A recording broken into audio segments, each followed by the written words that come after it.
శ్రీమాత్రే నమః. హిందూ బంధువులందరికీ నమస్కారం. ఈరోజు మనం ఈ వీడియోలో శ్రీ విష్ణు పురాణంలోని 7వ భాగం ధ్రువ చరిత్ర ఇప్పుడు మనం చెప్పుకుందాం. పరాశరముని మైత్రేయునికి ఈ విధంగా చెబుతున్నాడు. మైత్రేయ, ఉత్తానపాదుడు ఏకఛత్రముగా భూమి నేలుతూ శత్రురాజుల ప్రక్కలో బల్లెమై ధైర్య శౌర్య పరాక్రమాలకు రూపమై నయమార్గాన ప్రజాపరిపాలన చేస్తూ ఉండేవాడు. నిర్విఘ్నముగా దేవభూదేవ తృప్తిగా యజ్ఞాలు చేశాడు. దిగంత విశ్రాంతమైన యశస్సు సంపాదించిన మహారాజు. అతనికి సురుచి, సునీతి అని 2 భార్యలు. సురుచి కొడుకు ఉత్తముడు, సునీతి కొడుకు ధ్రువుడు. 2 సోదరులు సమాన రూపరేఖా విలాసాలు, విద్యా వివేకాలు కలవారై పెరుగుతూ ఉండగా ఒకనాడు ఉత్తానపాదుడు నిండు కొలువులో సింహాసనాసీనుడై ఉత్తముణ్ణి అంకముపై ఉంచుకొని ముచ్చటలాడుతుండగా ధ్రువుడు వచ్చి తండ్రి తొడమీద కూర్చుండడానికి సింహాసనం వద్ద నిలిచి చేయి చాచాడు.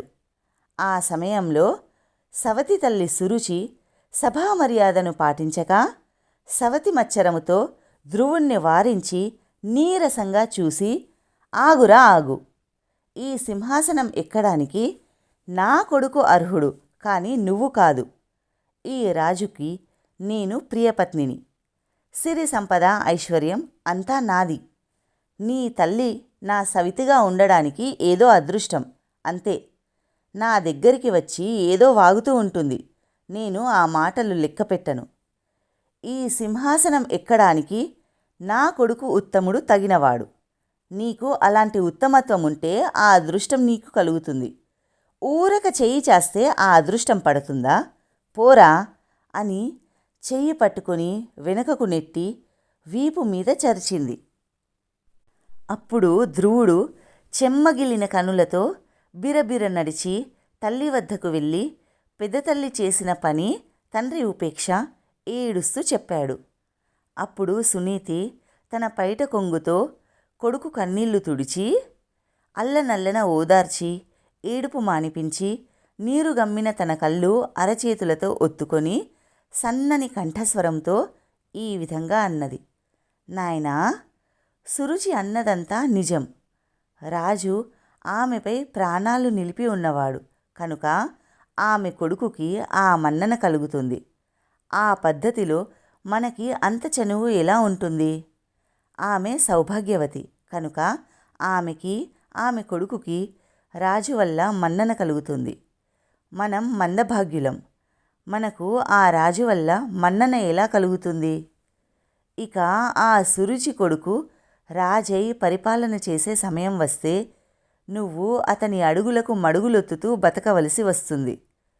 అలాంటి దౌర్భాగ్యానికి నువ్వు తల ఒగ్గితే నా కడుపున పుట్టిన ఫలితం నాకేమి దక్కుతుంది అని కంటనీరు కార్చిన తల్లిని చూసి ఓదార్చి ధ్రువుడు ఈ విధంగా అంటున్నాడు. అమ్మా, విచారించకు. ఆ ఉత్తముడు రాజై రాజ్యమేలని. ఈ రాజుకి ఈ రాజ్యం సిరి సంపద ఇచ్చినవాడు మనకు ఇవ్వడా? ఇదిగో నా మాట విను. అమ్మా, ఇప్పటి రాజు పొందిన రాజ్యభోగాలు క్షణికములు.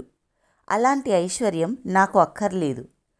ఆ దేవతలకు పైన ఉండే పదమందు సూర్యచంద్రులు వెలుగుతూ ఉన్నంతకాలం నేను ఉండడానికి సంకల్పించాను.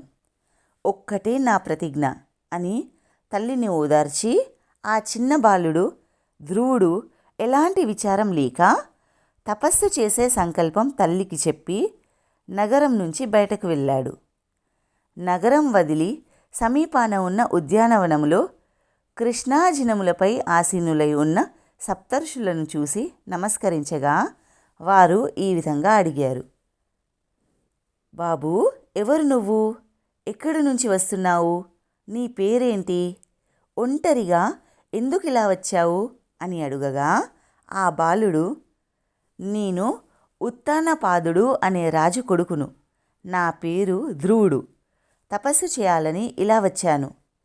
నా పూర్వపుణ్యఫలం వల్ల మీ దర్శనమయ్యింది అని ధ్రువుడు చెప్పగా వారు ఆశ్చర్యంగా చూసి, రాజభోగాలు విడిచి ఇలా తపశ్చర్యకు నిశ్చయించుకున్నావా?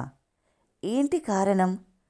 నిండా 5 ఏళ్లవాడవు, సుకుమార మోహనాకారుడవు, లవలేశమైన రోగబాధ ఉన్నట్టు కనిపించవు, తల్లిదండ్రులు సజీవులై ఉన్నవాడవు.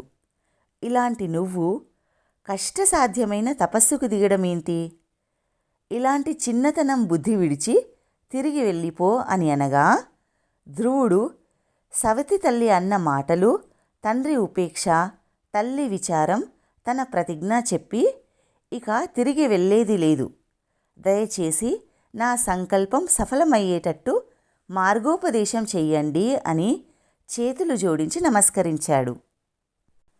ధ్రువుని సమాధానం విని వారు తమలో తాము అనుకున్నారు, యుద్ధములో పగవాని బాణాలకి బాధపడని రాజనందనుడు సవతి తల్లి పోటు మాటలకి బాధపడ్డాడా? ఆశ్చర్యం అని అనుకుని ధ్రువుణ్ణి చూసి, రాకుమారా, నీ కోరిక సఫలం కావాలంటే సర్వేశ్వరుడు, సర్వశక్తి సంపన్నుడు, భక్తజన పారిజాతం పద్మాక్షుణ్ణి ఉపాసించాలి. మునుపు మీ వంశకర్త స్వయంభువ మనువు, ప్రియవ్రత, ఉత్తానపాదులు కూడా ఆ వాసుదేవుణ్ణి భజించి కృతార్థులయ్యారు. మా వంటి మునులు కూడా ఆ లక్ష్మీకాంతుణ్ణి ఉపాసించి అందరికీ సమ్మాన్యులయ్యారు. కాబట్టి నువ్వు కూడా ఆ లక్ష్మీనారాయణుణ్ణి ఆరాధించు, కృతార్థుడవవుతావు అని 12 మంత్రం ఉపదేశించి తపస్సు చేసే పద్ధతి చెప్పి కృతార్థుడవవుదువుగాక అని ఆశీర్వదించారు. తరువాత ధ్రువుడు అక్కడ్నుంచి యమునా తీరాన ఉన్న మధువనమునకు వెళ్ళి యమునలో స్నానం చేసి మునులు చెప్పిన పద్ధతిలో మనస్సును విష్ణువునందు లగ్నం చేసి మంత్రం జపిస్తూ బాహ్య ప్రపంచమును మరచి నిశ్చల దీక్షలో ఉన్నాడు. ఒక పాదం నీలమోపి ఊర్ధ్వబాహుడై ఉగ్ర తపస్సు చేస్తూ ఉండగా భూమి ఆ పాదం బరువుకి లోనికి కృంగింది. చివరకు ధ్రువుని తపశ్చర్య చరాచర భూతకోటికి సహించరానిదయ్యింది. ఆ దశలో ఇంద్రుడు ధ్రువుని తపస్సుకి విఘ్నం కలిగించాలని తలచి యాములనే దేవతలను రప్పించి, వెళ్ళండి, భూత ప్రేత పిశాచ రూపాలతో ఉండే కూష్మాండ రాక్షసగణాలతో వెళ్ళి భయంకర ధ్వనులతో ఆ బాలుని చుట్టూ అరవండి, వాడు భయపడి తపస్సు విడిచేట్టు చేయండి అని ప్రోత్సహించాడు అని పరాశరముని మైత్రేయునికి చెప్పాడు. శ్రీ విష్ణు పురాణంలోని 7వ భాగం సంపూర్ణం. దేవాధిదేవుడైన శ్రీ మహావిష్ణువు యొక్క కృపకటాక్షాలు, ఆశీస్సులు సదా మనందరిపై ఉండాలని కోరుకుంటూ స్వస్తి.